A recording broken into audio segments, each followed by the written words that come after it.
जी अस्सलाम वालेकुम नाजरीन, मैं हूं आपका मेज़बान मोहम्मद उस्मान मुगल और आप देख रहे हैं डिजिटल न्यूज़ पॉइंट। मैं हूं इस वक्त शमसाबाद का ये मुकाम है इलामा इकबाल पार्क और यहाँ पर हम मौजूद हैं। और जो इमरान खान की जानिब से हकीकी आज़ादी मार्च के हवाले से जो कॉल दी गई थी रावलपिंडी में 26 नवंबर को, और कि 26 नवंबर को वो रावलपिंडी में दाखिल होंगे, इस हवाले से जो मुकामी क़यादत है उनकी जानिब से तैयारियों का सिलसिला जो है वो अब भी जारी है। ये वो मुकाम है जहाँ पर ये आप मेरे अकब में देख सकते हैं कि यहाँ पर अभी ये खुसूसी रैम जो है वो तैयार किया जा रहा है। और इसी रैम से जो साबिक वज़ीर आज़म इमरान खान है उनकी गाड़ी गुजर कर जो मरकजी कंटेनर है उस तक पहुँचाई जाएगी, और उसी कंटेनर से इमरान खान जो है वो जो धरने के शुरा हैं उनसे खिताब भी करेंगे। और इस हवाले से इसी इलामा इकबाल पार्क के अंदर ये वो इलामा इकबाल पार्क है जिसे इससे पहले नवाज शरीफ पार्क के नाम से जो है वो मंसूब किया गया था। और पाकिस्तान तहरीक इंसाफ की जो क़यादत थी और जो इनकी पहले जो इनका दौर इक़्तिदार था उसमें इसी पार्क को इलामा इकबाल पार्क के नाम से जो वो मंसूब किया गया था, और इसी के अंदर एक टेंट सिटी कायम करने का भी फैसला किया गया है, जहाँ पर धरने के शुरा जो हैं उनको यहाँ पर जो मखसूस सहूलियात हैं वो फराम की जाएंगी। और ये 26 नवंबर की जो कॉल दी गई है, इस 26 नवंबर का दिन इस वजह से भी अहमियत का हामिल है क्योंकि 26 नवंबर को जो इंग्लैंड की टीम है वो पाकिस्तान आएगी, और चांदी कदम के फासले पर यहाँ पर रावलपिंडी क्रिकेट स्टेडियम मौजूद है, और इसी क्रिकेट स्टेडियम के अंदर जो वो अपना पहला जो प्रैक्टिस मैच है वो खेलेगी। और इस वक्त हमारे साथ सीनियर साफ़ी शब्बीर डार मौजूद हैं, इनसे हम बात करेंगे। डार साहब बताइएगा कि एक मरतबा फिर से रावलपिंडी के अंदर जो धरना और कल्चर है उसको फ़रोग देने जा रही है पाकिस्तान तहरीक इंसाफ, क्या समझते हैं अभी तक कितनी तैयारियाँ की गई हैं? जी, पिछले दिनों हमने देखा कि जब ये लॉन्ग मार्च लाहौर से चला, उसके बाद पीटीआई ने मुख्तलिफ शहरों में कॉल्स दी और एहतजाजी धरने भी हमने देखे हैं, लोगों की मुश्किलात भी देखी। लेकिन इस दफ़ा जो लॉन्ग मार्च रवात के मकाम पर ख़त्म किया गया और रावलपिंडी की कॉल दी गई, इसका बुनियादी मकसद एक तो जो अमूमी बात की जा रही है कि एक अहम तैनाती होनी है 26 तक, और उस हवाले से जो है रावलपिंडी में इस धरने का ऐलान किया गया है। लेकिन धरने का ऐलान अपनी जगह जो ज़िले इंतज़ामिया है रावलपिंडी की, उन्होंने इस पर एतराज़ उठाया और उन्होंने कहा कि जो धरने का मकाम है उसको तब्दील किया जाए।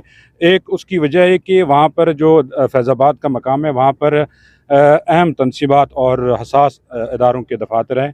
एक तो वो इशू उठाया गया, दूसरा ये कि जो पाक इंग्लैंड क्रिकेट सीरीज़ होने जा रही है उस हवाले से भी सिक्योरिटी के खदशात है। लिहाजा अब चूँकि मशावरत का टाइम मांगा गया है पाकिस्तान तहरीक इंसाफ के रहनुमाओं की जानिब से, तो अब ये देखना है कि ये धरना फैज़ाबाद पे होगा या इसको कहीं और मुंतकिल किया जाएगा, क्योंकि जब इमरान खान साहब रास्ते में थे, जब वो गुजरांवाला में थे, उस वक़्त पाकिस्तान तहरीक इंसाफ के रहनुमाओं ने कहा था कि 2 मकामात हमने चूज़ किए, एक लियाकत बाग, एक इलामा इकबाल पार्क का वेन्यू।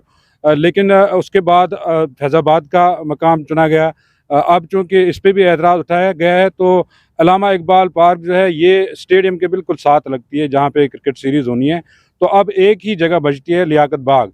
अब देखना है कि लियाकत बाग पे ये मुंतकिल होता है या कहीं और मुंतकिल होता है। अच्छा डार साहब ये बताइएगा कि अगर ये लियाकत बाग के मुकाम पर अपना जो है वो धरना करते हैं या इकबाल पार्क में, उसमें भी नुकसान ये है कि पीएचए को करोड़ों रुपए का नुकसान होगा क्योंकि उन्होंने यहाँ पर करोड़ों रुपए से इन्हीं ये जो पार्क्स हैं इन्हें खूबसूरत बनाने पर इन्होंने खर्च किए हैं। अगर ये फैज़ाबाद के मुकाम पर करती हैं तो फिर वही पहले वाला मामला होगा कि तालीमी इदारे बंद होंगे, रास्तों की बंदिश का मामला होगा, क्योंकि इससे पहले Lahore high court Rawalpindi bench ने ज़िले इंतजामिया को भी ये हदायत कर रखी हैं कि अब अगर कोई भी रास्ता बंद करेगा तो उसके खिलाफ कार्रवाई होगी। दोनों तरफ जो है वो अगर पीटीआई धरना देती है तो दोनों तरफ से नुकसान जो है वो होगा। तो आप क्या समझते हैं कि इस हवाले से क्या इकदाम करने होंगे इन्हें?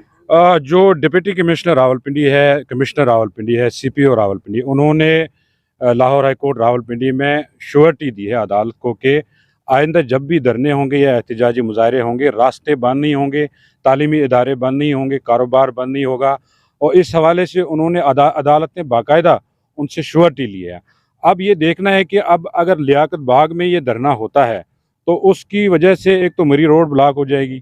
ज़ाहिर बात है मरी रोड पर बड़े कारोबारी मराकज़ हैं, रावलपिंडी की मरकज़ी शाहरा है, यहाँ पे ज़ाहिर है कारोबार भी मुतासर होता है, तालीमी इदारे भी बंद हो जाते हैं, लोग परेशान होते हैं क्योंकि ये मरकज़ी शाहरा है। और दूसरा अहम बात जो है जो आपने बताई कि माजी में हमने देखा कि जब भी पीटीआई की जानिब से कॉल दी गई एहतजाजी मुजाहरों की वजह से, एक तो कारोबार लोगों का मुतासर हुआ, तालीमी इदारे 2-3 दिन बंद रहे, पिछले माजी में हमने देखा। लोग आ जा नहीं सकते क्योंकि रावलपिंडी इस्लामाबाद जुड़वां शहर है और लोग कारोबार के भी लिए जाते हैं। रावलपिंडी से लोग इस्लामाबाद जाते हैं, इस्लामाबाद से लोग रावलपिंडी आते हैं।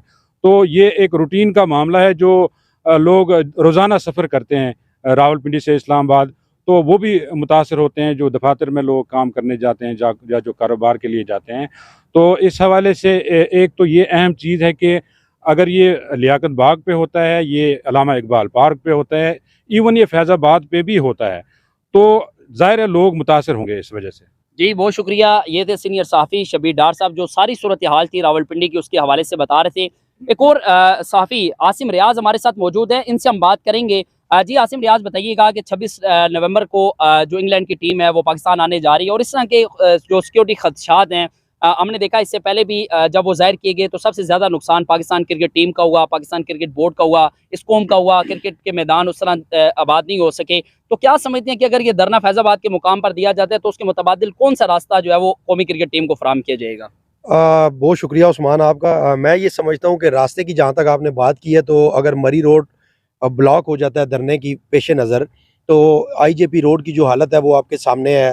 टीम को अगर आईजेपी रोड से ये लोग लाएंगे तो किस तरह से लाएंगे, सवाल ये है। क्योंकि आईजेपी रोड आपको पता है कि सारा का सारा जो है वो नया बन रहा है, तो वहाँ पर तो हैवी ट्रैफिक हर टाइम वहाँ पर रहती है। तो मैं नहीं समझता कि और कोई रास्ता जो है वो टीम के लिए सूटेबल है। यही रास्ता है जो हमेशा से हम देखते आए हैं, हम लोग यहाँ पे कवरेज भी करते हैं कि मरी रोड जो है ये इस्लामाबाद से जब मैरियट से टीम निकलती है तो सीधी यहाँ पर जो है वो आकर फैज़ाबाद से ये सामने से टर्न दिया गया। दूसरा, यहाँ पर जिस पार्क में हम खड़े हैं, अगर पाकिस्तान तहरीक इंसाफ यहाँ पर धरना देती है तो आपको ये भी पता होना चाहिए कि इसी ग्राउंड के इसी पार्क के अंदर से जो शायकीने क्रिकेट है उनके लिए रास्ता दिया गया। जहाँ पर ये स्टेज लगाना चाह रहे हैं, उस स्टेज के बिल्कुल सामने से दरवाजे हैं और उन दरवाज़ों से शायकीने क्रिकेट गुजर कर जो है वो स्टेडियम का रुख करते हैं। उन्हीं दरवाज़ों से गुजर कर जो है उन्होंने स्टेडियम के अंदर जाना है। तो यहाँ पर सवाल ये है कि क्या अगर यहाँ पर पाकिस्तान तहरीक इंसाफ अगर धरना दे जाती है, अगर वहाँ पर स्टेज उनका कायम हो जाता है, तो 28 तारीख को जो है वो इंग्लैंड क्रिकेट टीम ने और पाकिस्तान क्रिकेट टीम ने यहाँ पर पिंडी क्रिकेट स्टेडियम के अंदर जो है वो प्रैक्टिस करनी है। तो क्या वो प्रैक्टिस हो पाएगी? बिल्कुल भी नहीं हो पाएगी, क्योंकि यकम को जो है वो यहाँ पर पिंडी के अंदर जो है वो पाक इंग्लैंड सीरीज़ का जो टेस्ट सीरीज़ का जो पहला मैच है वो रावलपिंडी क्रिकेट स्टेडियम में होगा। तो मैं नहीं समझता कि कोई और रास्ता जो है वो यहाँ पर सूटेबल है। जी बहुत शुक्रिया। ये थे आसिम रियाज़, और जो सारी सूरत हाल से आपको आगाह कर रहे थे। इसी अल्लामा इकबाल पार्क के अंदर टेंट सिटी जो है वो कायम किया गया है, और ये वो रैंप है, खुसूसी रैंप, जो इमरान खान की गाड़ी के लिए तैयार किया जा रहा है, और ये कल शाम तक जो वो इसे मुकम्मल कर लिया जाएगा, और इसी रैंप के ऊपर से इमरान खान की गाड़ी गुजर कर मरकजी जो कंटेनर है वहाँ तक पहुँचेगी। दूसरी जानिब जो ज़िली इंतज़ामिया है उन्होंने जो धरने का जो वेन्यू है उसे तब्दील करने की जो तजवीज़ है वो दी है, और मुकामी क़यादत ने मुशावरत के लिए एक मरतबा फिर से उनसे जो वो वक्त मांग ली है, और इस सारी सूरत हाल से मज़ीद भी आपको आगाह करते रहेंगे। तब तक के लिए अपने मेज़बान मोहम्मद उस्मान मुग़ल को दीजिएगा इजाज़त। अल्लाह नेगेबान।